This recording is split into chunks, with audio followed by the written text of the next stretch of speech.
I've had a lot of questions about the geometry setup in this beast, so since you asked, here it is.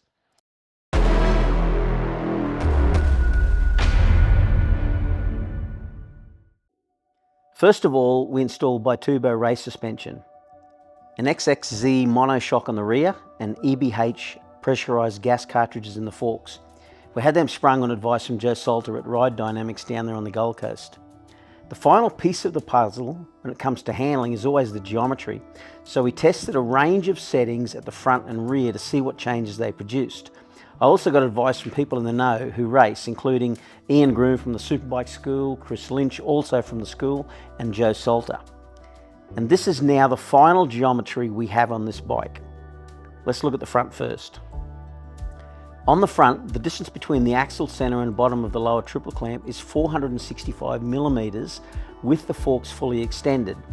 This places the top of the stock fork inners flush with the top triple clamp. That's effectively a 3 millimeter raising of the front of the bike, which results in more trail. What about the back end? Well, the rear tyre is a 200/60 Pirelli Supercorsa SPV4, and just fitting that tyre on lifts the axle by 8 millimeters over a stock 200/55 tyre.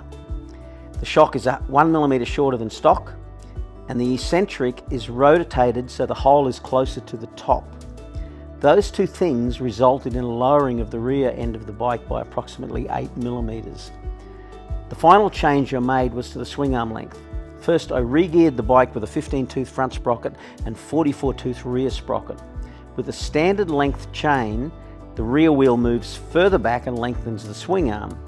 If you add in a half link, and we ended up with a swing arm length of 615 millimeters. The target was actually 618 millimeters, but we got pretty close to that. So how does the bike handle? Well, it's the best handling S1000RR I've ridden, and I've ridden a few. Here's some footage. Enjoy.